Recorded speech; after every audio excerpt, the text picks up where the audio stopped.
73 years old. Like, I don't need a 73-year-old teaching me about TikTok. I need a 22-year-old teaching me about TikTok. Yeah.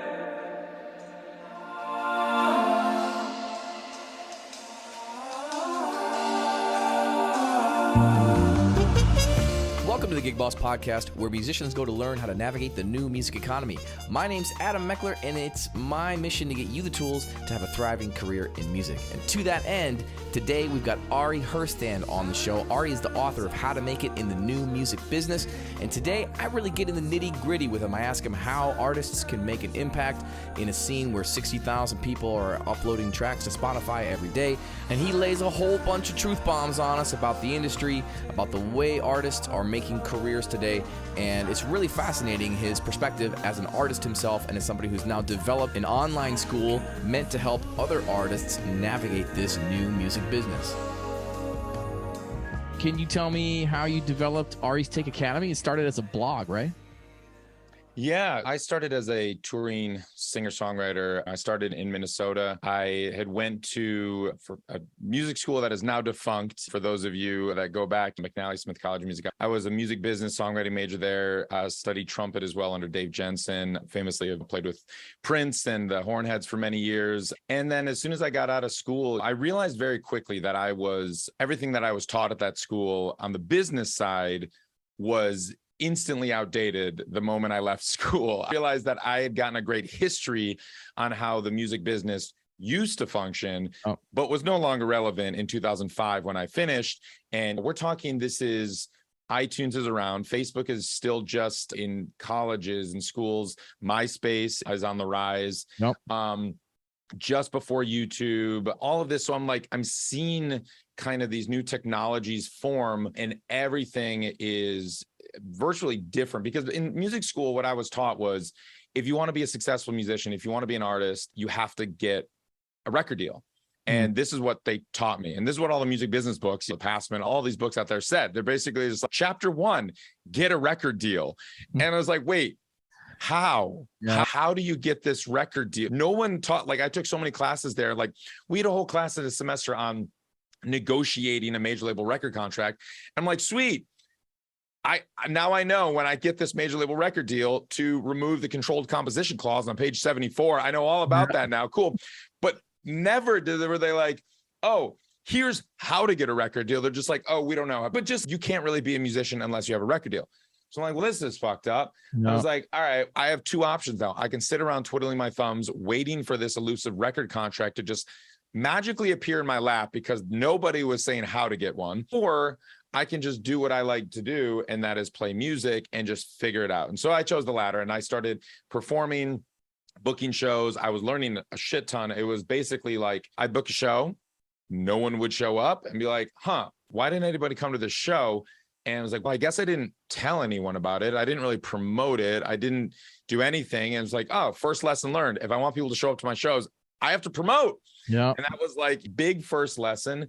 And fast forward years later, I'm headlining and selling out venues in a 5-state region around the Midwest. I'm touring nationally. I'm doing this all independently. I got songs placed on TV shows. I'm charting on iTunes, having a real music career. It was a music career that was happening. I was making a living, and no manager, no booking agent, no record deal, no record label, nothing. I was basically doing this all on my own. Yeah. And word spread and was like, yo, how are you?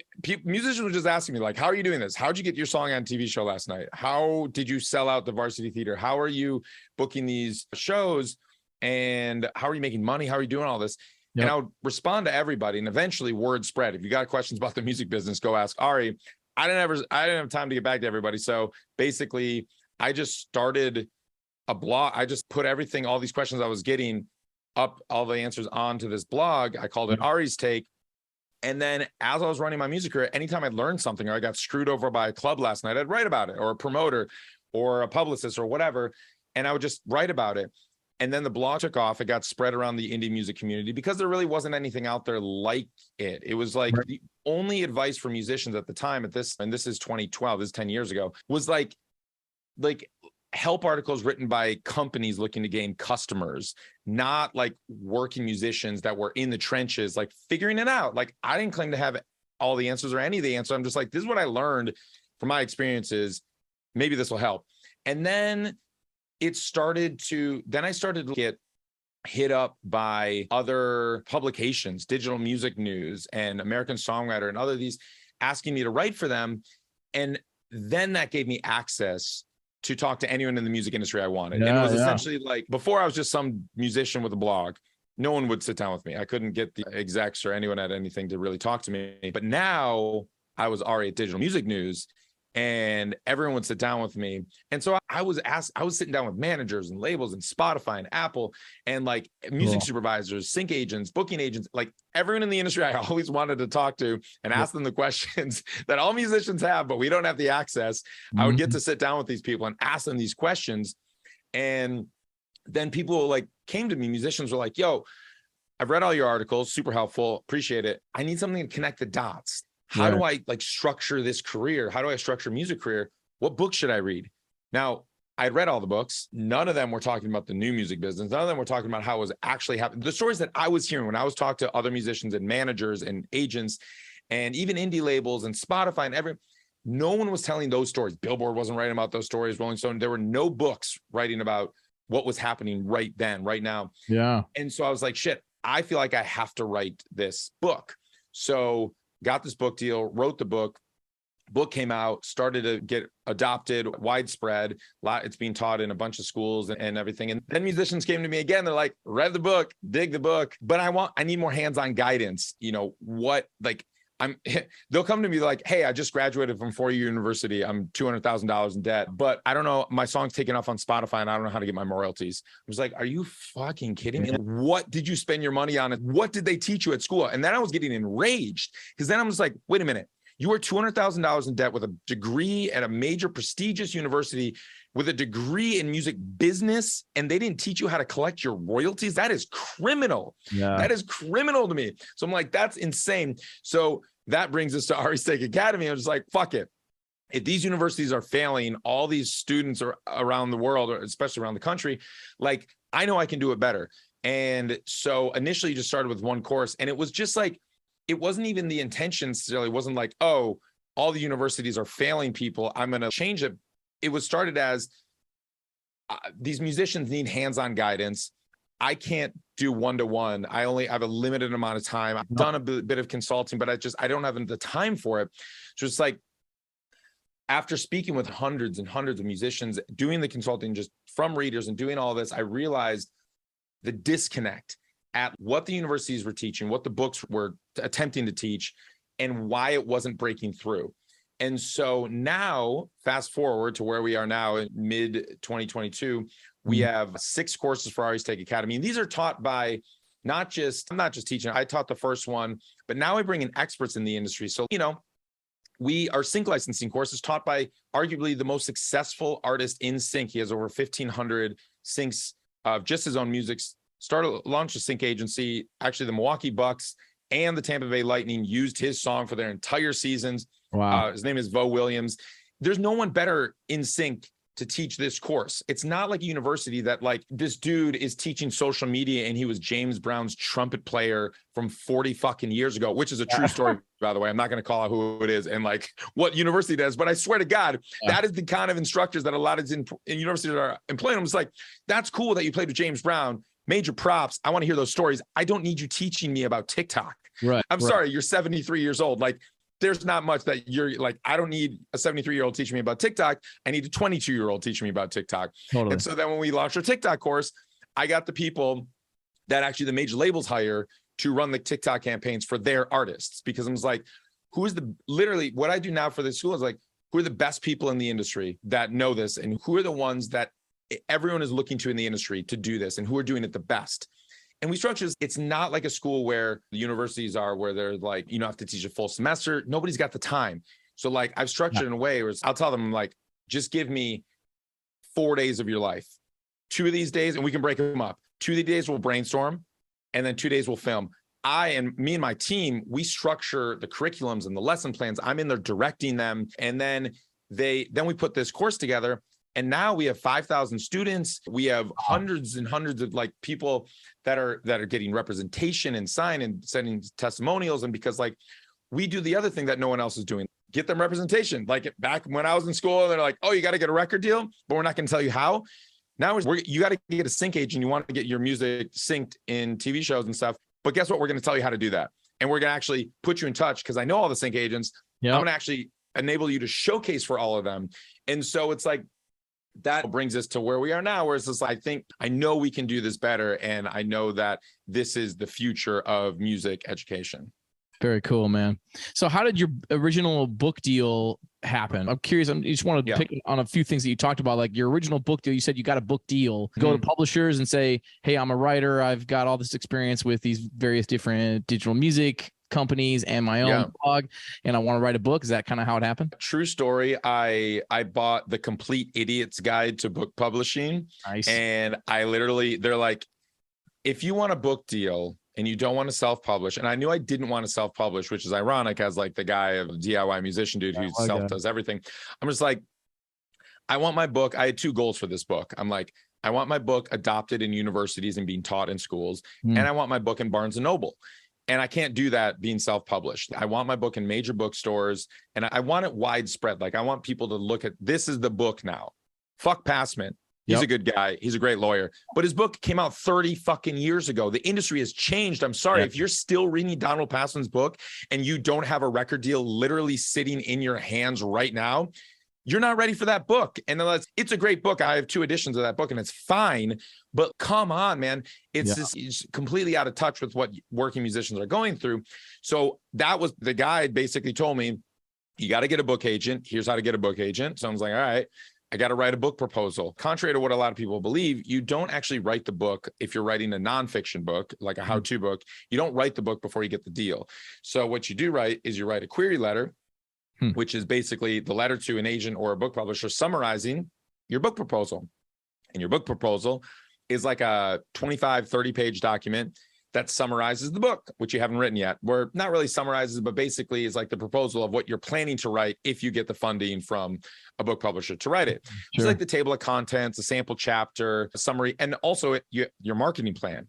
And who are you? Like, why are you the person that should write the book? And I basically had to like sell myself as, here's who I am, here's my audience, here's the marketing, here's why I think I'm the person to write this book. I basically, I went, and speaking of Donald Passman's book, in the Complete Idiot's Guide, they're like, if you want to get a book agent, just open your competitors' books, read their acknowledgements, and just start Googling their acknowledgements. One of them is their book agent. I was like, oh, okay. So I did that. I opened Passman's book and I was like, all right, who are these people? I found this dude and I email him, and it turns out he wasn't actually Passman's agent. He had happened to be Passman's first editor at a publishing company, but now he's a book agent. And I found him like, oh, he's a book agent. Cool.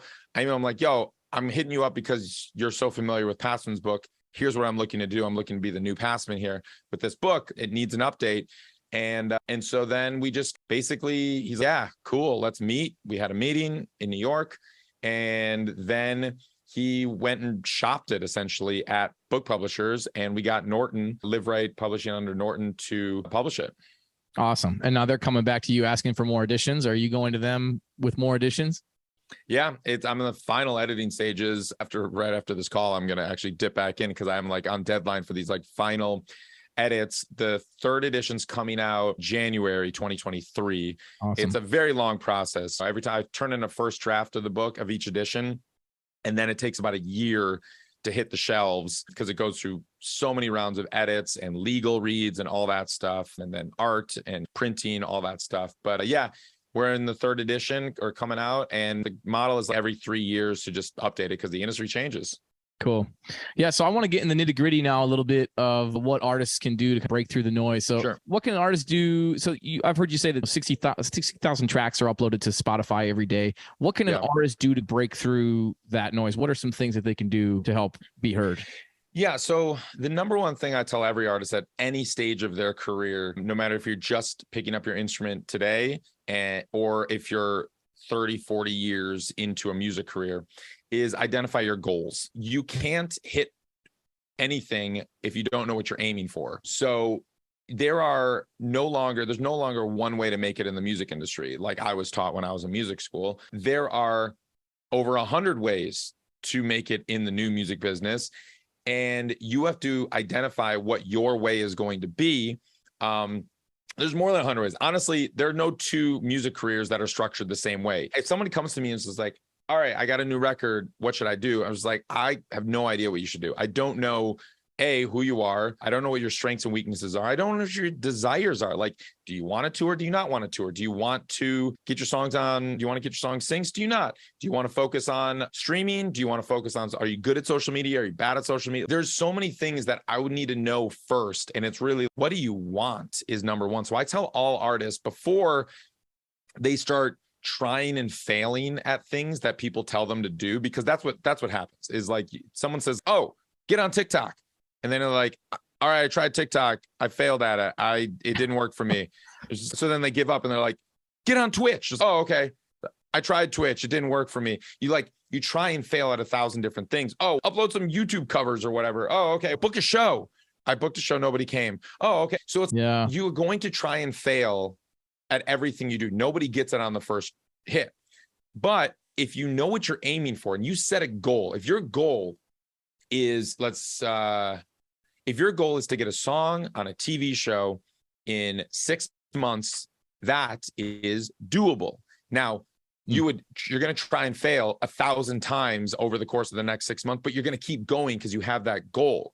Whereas if you're just like, I'm going to email this one music supervisor and I don't get a response. Oh, I failed. Now I'm giving up and I'm going to try the next thing. Don't give up. You set that goal. Now you can reverse engineer that goal. And the thing that I tell people is it's like, your goals need to be SMART goals. That's an acronym: specific, measurable, attainable, realistic, SMAR, time bound. So getting one song on a TV show in 6 months is an example of a SMART goal. An example of not a SMART goal, of a dumb goal, is I want to make a living doing music. What does that mean? How are you going to do that? What time frame? What is that? That's not a goal. That's a lifelong goal. Okay, whatever. But you need to make it a SMART goal, time bound, specific, measurable. How are you going to measure that? How much money? Over what time period? What does a living mean? If you said in 1 year from now, I want to make $3,000 a month from music. Okay, that's a SMART goal. That's one goal. But now we got to get more specific about those. Yeah. How are you going to do it? What are the other goals going to be? Do I want to do shows? It's like another example of a SMART goal. I want to sell out the Echo in 8 months. Okay. Specific, the Echo, that's a venue. Okay. Measurable, 350 tickets. Okay. Is it realistic? If you've never played a show before and you have no internet presence, that's not realistic. If you've been playing shows and you've been bringing 150, 200 people and stuff like that's realistic. Team up with a few other artists, promote the shit out of it, work on it, maybe find a build up, whatever. Like that's realistic and time bound, 8 months. Okay. That's a specific goal. The way that you're going to break through is going to be very different from every other artist or every other musician out there in the way that they're going to break through, because you're a different musician. You have different strengths. Adam, you realize that you can do a podcast and you're a great trumpet player, but you also, you have the tenacity and you have the entrepreneurial spirit to be able to, and the tech savvy to be able to launch something like this and to do a podcast and to know I can do more than just play notes through a horn. Yep. Like I can do that. But a lot of artists I talk to can't do that. And that's okay too. Like the thing is just, we all have various strengths and weaknesses, and we all have things that we know we're good at and we know that we're not good at. I know I am not a good recording engineer. Don't sit me down in front of a Pro Tools rig or a console and ask me to engineer a session. Yeah.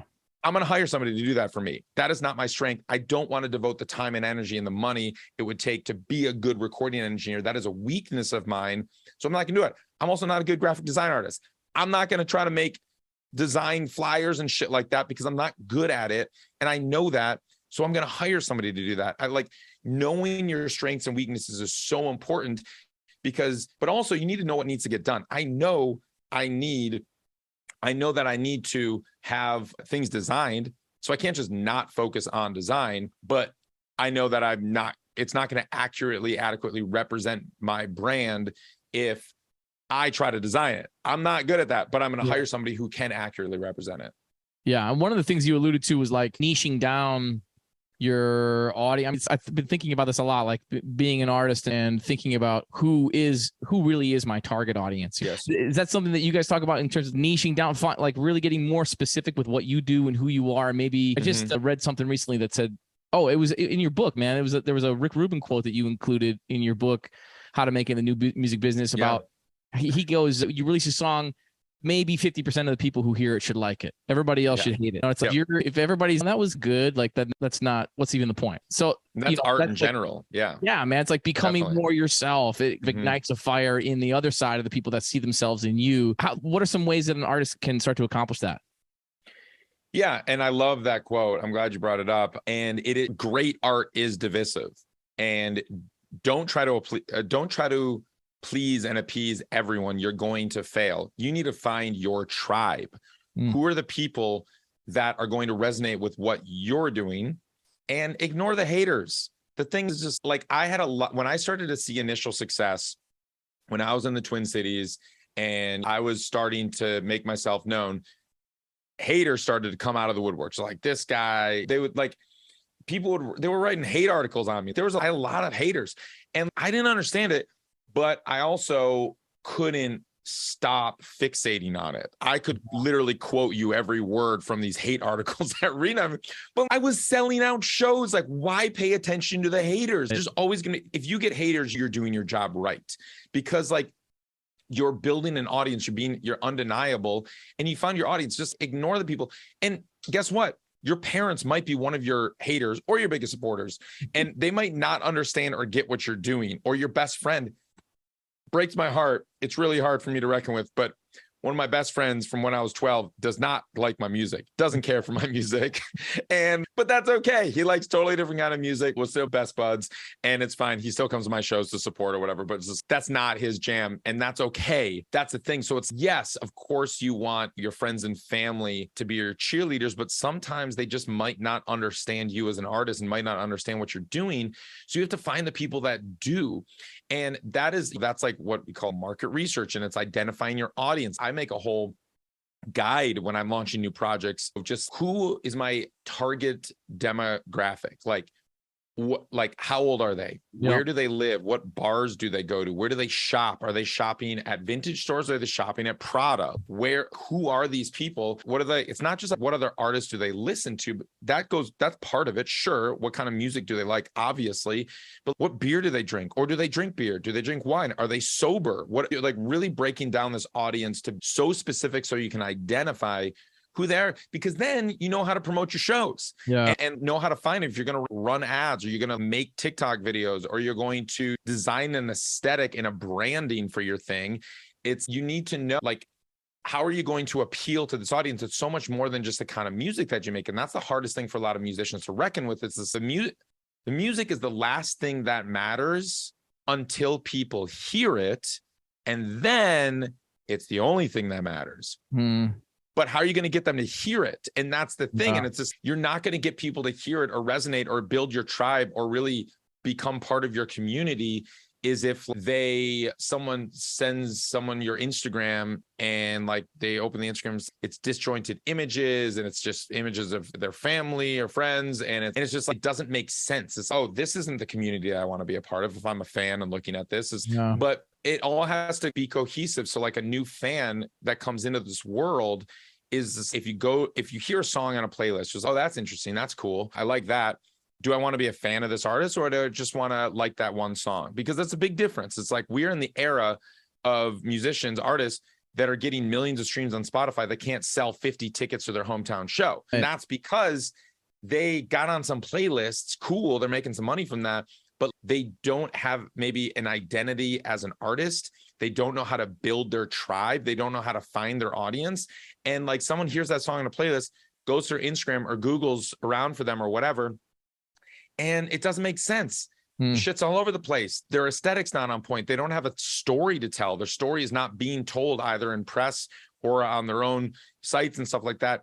And it just doesn't feel like a community that I want to be a part of, or an artist that I care to follow. Yeah, maybe I'll just listen to that song on a playlist. So if that's important to you to build a fan base and an audience, it's not just identifying who they are, but it's identifying who you are as the artist. And that's why artists oftentimes change their birth name, or not change their birth names, but create an artist name instead of their birth name, because they're like, I don't want we're all complex human beings. And there's 1,000 different things about all of us that we could talk about, but that's not the story that you need to be telling or that you should be telling. There's 1,000 different stories. It's very confusing. A fan doesn't have that kind of time or energy or understanding. They need to know what you're about within 30 seconds of landing on your Instagram or a minute of reading your Wikipedia. Like, what is the artist about? And I create Venn diagrams when I make like new projects. And it's like, all right, here's my Ari the person diagram.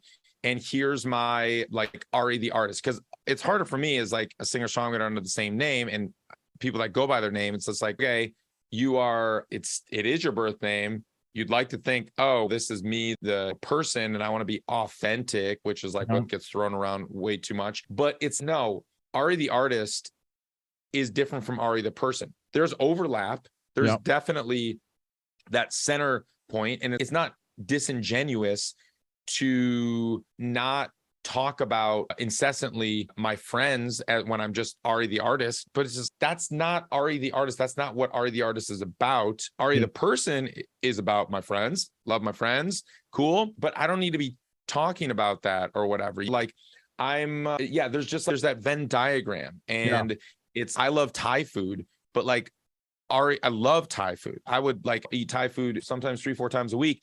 But like Ari the artist doesn't need to be talking about my incessant love of Thai. That's not what my project is about. I don't want you coming in and just seeing photos of Mon Curry on my profile. That's not necessary.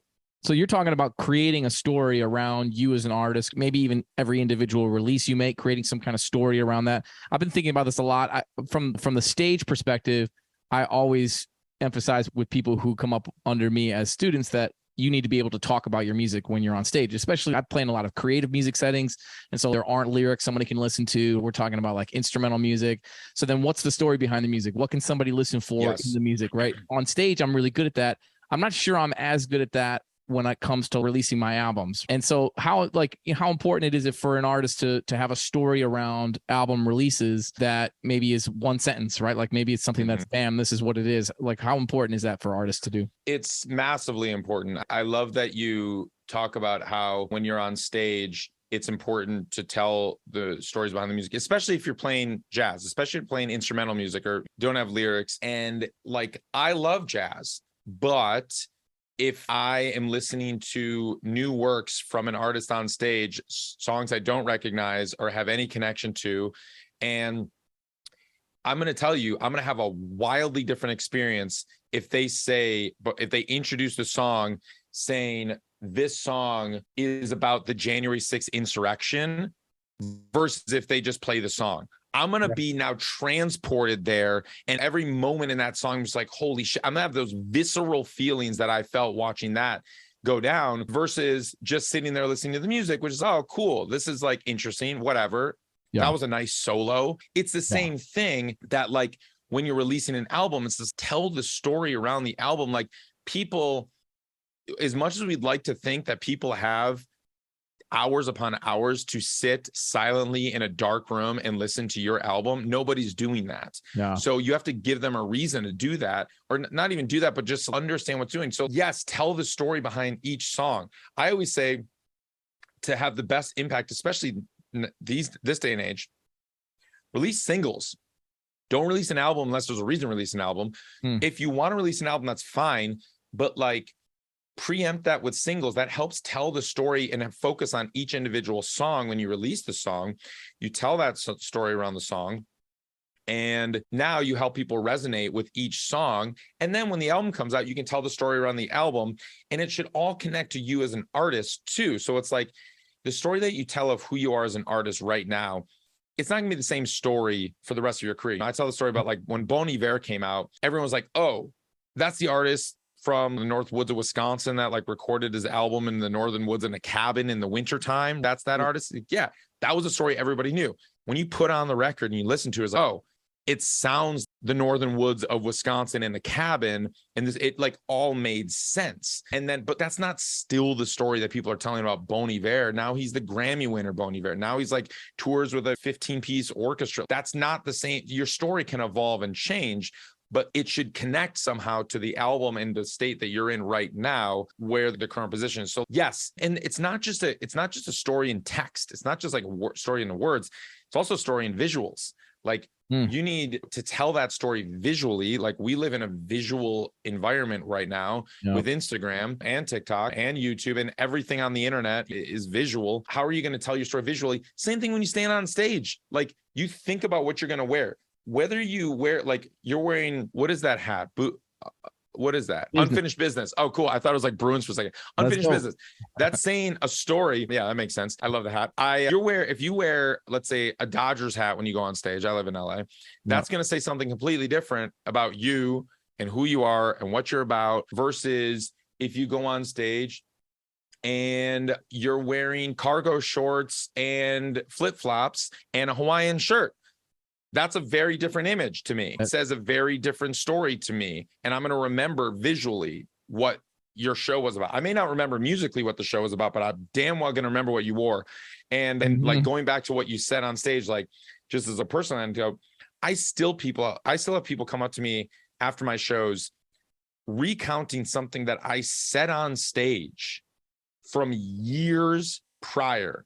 I don't remember saying it, but like, they remember what the stories that you tell more than they remember the songs that you play, but they remember how you made them feel.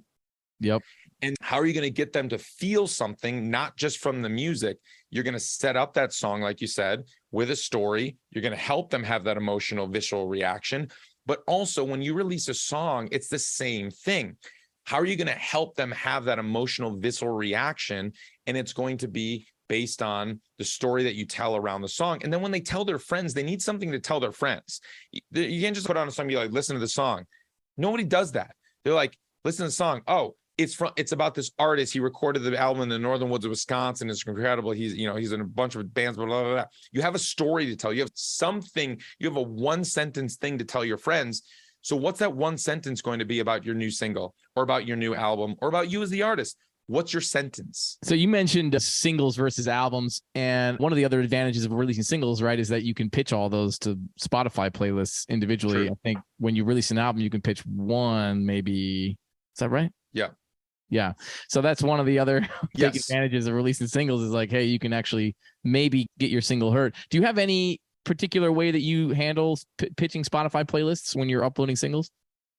Yeah. And quick plug, I interviewed Spotify for the New Music Business podcast, my podcast, and go listen to that episode. And we dig into all about Spotify pitching, stuff like that. But here's the thing. Spotify has said this publicly. They said it to me. They said it many times.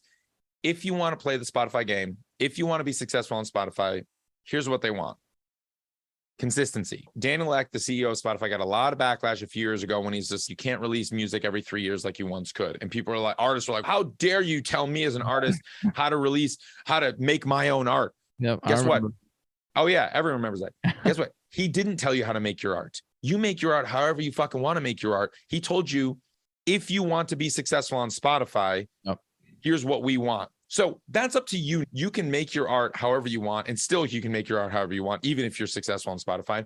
He just said, if you want to be successful at Spotify, which you don't have to be if you don't want to be. I know many successful artists who do not have Spotify numbers to speak of, and they're living their best lives, and they're career artists, and they're doing just fine. But if you want to be successful on Spotify, they've given you the playbook. Just release music consistently every 4 to 6 weeks, release songs. Now, you can record an album every 3 years if you want, but just don't roll it out as an album like you once did. Times have changed. If you want to record music every 3 years, great. That's how you want to make your art. Beautiful. Make your art however you want to make your art. And if you want to be successful with Spotify, then don't release those 12 songs as a clump on one day every 3 years. Spread them out every 4 to 6 weeks. Put out a new single, and then because now you get an opportunity to pitch that song to the Spotify editors every single time. If you release an album, like you get to pitch one song per release. So an album is one release. You got 12 songs in that album, you get one song, one pitch. Yep. But if you have 12 singles, you get 12 shots on goal, 12 opportunities to pitch. And they might not pay attention the first 4 times. But if they're like, oh, here's this song, this is an artist that is releasing music consistently. This is a prolific artist. Okay, let's pay attention now. They're going to start to see things bubbling up a little bit.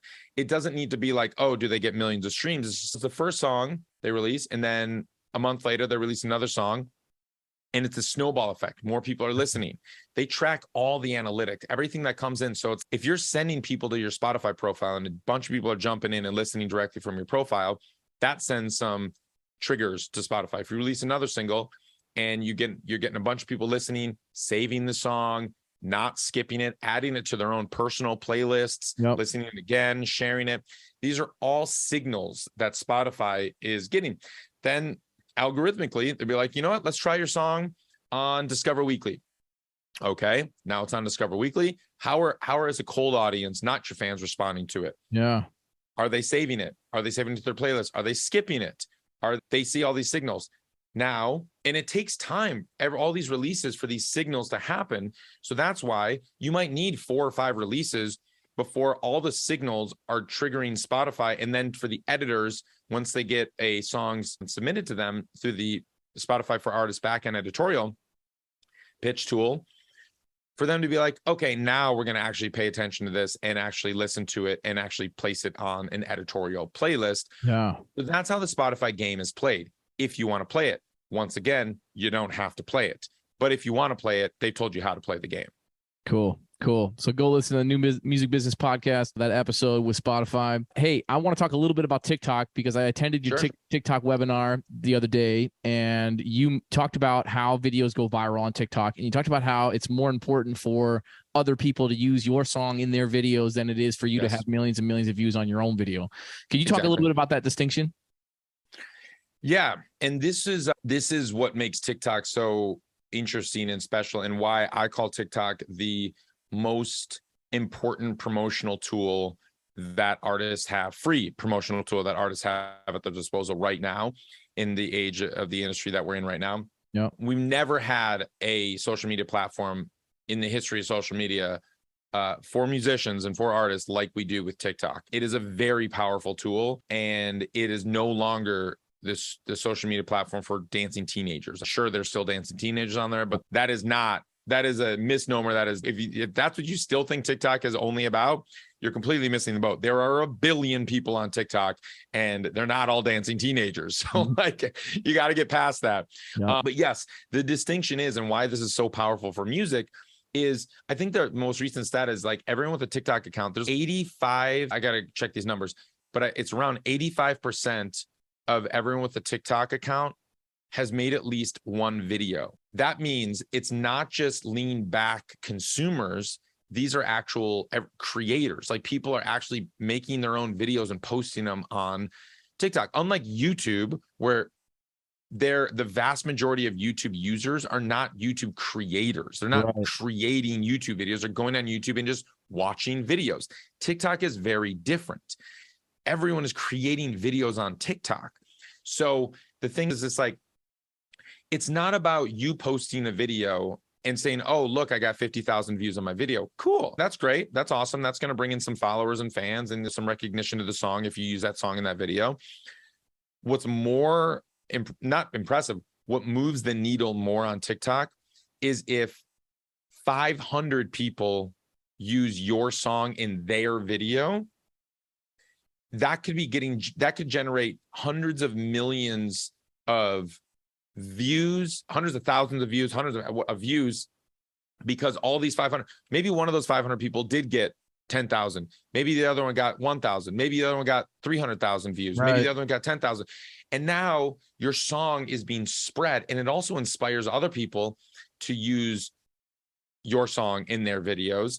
And then you can actually create trends. Trends are a big thing on TikTok. It's just, initially there were dancing trends, but there's so many different trends. Like, a cool trend that I'm seeing right now is the open verse challenge trend, which is basically, I play a song, and instead of singing my second verse, I'm just going to play the instrumental for it and be like, hey, you make up a verse for it. And there's a TikTok tool called the duet tool. And now the trend around this song is people are making their own verses for my song. And sometimes that's thousands of people are just making up their own verses. So it's like still using your song Right. in their post and their video. They're tweaking a little bit, adding their own version to it, their own remix. But there's so many different other kinds of trends that people are doing and using filters and effects. Sometimes there's an effect within TikTok that people use with one song, and that triggers the effect, that song. And so you start to see the same effect with that same song over and over again. Every time somebody hears this song on TikTok, what do? They jump over to Spotify and they listen to that song. So I have now seen a direct correlation between songs trending, and this is not just me. I shouldn't say I have only seen it. Like everyone in the fucking industry has seen this, especially every major label, because they're signing every single artist that has a song go viral or mildly viral on TikTok right now. Because it's like, if a song goes viral on TikTok or even catches a little bit, you see an instant, immediate bump on Spotify, which you didn't see like that before. If a song went viral on YouTube, it didn't necessarily translate to Spotify streams, which it does now on TikTok, and it translates directly. And for a while, we were running ads on Instagram, and that's still an important marketing tool in the marketing arsenal of where you're going to spend your ad dollars, is like running ads on Instagram, and that brings people over to Spotify and whatnot, and still works, but costs money, a lot of money. TikTok's free. And the beautiful thing about TikTok is, unlike Instagram, is you don't have to worry about losing followers if you post something dumb or something off brand on TikTok. Whereas on Instagram, your followers are the ones who are really seeing your posts. And if you post something that isn't really necessarily in line with what they're there to follow you for, they're going to unfollow you on Instagram. That's not the case on TikTok. Yeah. If you post something on TikTok that doesn't resonate, nobody sees it. That's what happens on TikTok. Whereas if you post something that does resonate, you're getting hundreds of thousands of people potentially seeing this video, and it's not just confined to your followers. That's why it's such a powerful tool. The algorithm, I say, the most powerful gatekeeper in music right now is not a person. It's the TikTok algorithm. Yep. Cool, man. That's awesome. I'm wondering if you have seen in some of the videos you showed in your webinar, there was like a drop moment in the song that because TikTok has a lot of features where people show like before they got dressed up, after they got dressed up, things like that. They call that the glow up trend. Yeah, the glow up There's trend. a name for it, Yeah. Okay, cool. Crazy. Yeah. So, I wonder if you've noticed any connective tissue between the songs that end up becoming trending songs that people end up using in these types of videos. Is there always a drop moment in the song? Are there musical characteristics that you've noticed that are consistent? That's a really great question. I think the short answer is no, is that I've seen songs of every genre. I've seen ballads, I've seen rock songs, I've seen funk, I've seen hip hop, obviously, folk, everything. I've seen songs of every genre go viral and catch. Now, the connective tissue isn't necessarily musical as it is emotional, or usually there is a moment of change, and they focus on that moment of change. There can be a moment of change in an acoustic finger picking song. There can be a moment of change, obviously, in an EDM song where there's the drop, or a hip hop song, or whatever, or even a ballad. But like a lot of people jump on that moment of change. And so or even lyrically, you can set up something with one lyric and then boom, you drop the bomb with the next lyric. Yeah. And so people latch onto that. It's the setup and the return. It's the setup and the release. Which and feels similar to sync license, like how you might write a sync licensing song, right? Something that has a moment. It's like before you had this kind of cereal, after you had this kind of cereal, boom, we're partying. Exactly. No, exactly. And with sync, you have a little bit longer to capture that. Like famously, you're exactly right. Movie trailers, even, they take songs that have all these different moments and movements within a song because they're trying to convey a 2-hour movie in 2.5 minutes. And so you have to go through that same emotional roller coaster that they want you to go through that 2-hour movie in 2.5 minutes for the trailer. So they choose these songs that have these high highs and low lows and that are very dynamic. Now, you have to be just as dynamic in 30 seconds now on TikTok. And what is the moment in your song? Now, I think everybody has a moment virtually in most songs that can work. Now, getting to your point of just like, is it a genre thing? It's not necessarily a genre, but there are, or is it a song, certain songs work better than others? Yes, certain songs do work better than others, not necessarily confined to genre, but like it is which of your songs, if you're thinking about what song do I want to try on TikTok or whatever, it's finding that moment of change. Where is that shift moment happening? Where's the dynamic moment, the most dynamic moment of your song that you can then create a trend for? And what is this trend? Like you referenced the glow up trend, which is the one where these girls in early 2021, when Olivia Rodrigo's driver's license song came out, the glow up trend was basically they were lip singing along to the song and they were just looked like they just woke up. And then the drop happens, or like the shift, that emotional shift, and it hits into the chorus. It was just like, it was basically the transition from the pre-chorus to the chorus. And the chorus is big and epic. And the pre-chorus is this quieter, nice setup to it. And then it blasts in the chorus. And these girls, what that happens at that moment of change, that shift, is they fall backwards on a bed, and through the magic of video editing that everybody can do on their phone right now on TikTok, they're now glowed up, full done makeup, in a gown or a dress. It looks like now they're going to prom. And it's like that as the emotional change happens in the music, they are now showcasing that emotional change visually, and that was a trend. So we are seeing thousands and thousands of girls make videos like that their own version of this glow up trend, which is basically the exact same thing, exact same moment of the song, where they start lip singing these exact same moment of the song. They fall backwards on the bed at the exact same moment, and they transition magically into a gown and makeup at the exact same moment of the song, that 30-second moment of the song. So what is the moment of your song that you're going to use, that you're going to have that magical transitional moment, and what's the trend going to be? Now, Olivia Rodrigo didn't create that trend. One of the fans did, and it caught on. But there are agencies right now out there like Flight House, like the guys that are teaching this TikTok for Musicians course, that actually create these trends. They work with the labels, they work with the artists, they work with managers on crafting trends. It's awesome. On crafting trends around these songs. And so you can do this if you want. And the thing is, the biggest takeaway and the thing to not forget, quantity over quality. Wouldn't say that in anything else in our music or anything before, but you want to be successful on TikTok, you just keep pumping things out. It's like buying a lottery ticket. You don't know which one is going to hit. And I had Ty Verdes on the New Music Business podcast, I had Ty Verdes' manager on the New Music Business podcast, and he was discussing how Ty became successful. And you may not recognize the name Ty Verdes, but you'll all know his song A-OK. A-O, A-OK. I don't know, baby, A-O, A-O. So that song went crazy viral. But the thing is, every song that Ty released, he made 50 to 100 TikTok videos using his song. Wow. And he released maybe 3 or 4 songs before A-OK where he was doing that, making 50 to 100 videos per song around the song. Now, that's not 50 to 100 music videos. They're little TikTok videos, but he was experimenting and seeing, people resonate when I do something like this versus that. He didn't know which video was going to pop off or which one was going to inspire other people to use his song in their video. So he added the song to every video he did. Wow. Cool. Man, that's an interesting idea. I just released a single, something different than I usually do, where I'm like singing, stacking a bunch of vocals, stacking horns, and kind of stuff. Now I'm like, I got to make 100 TikTok videos.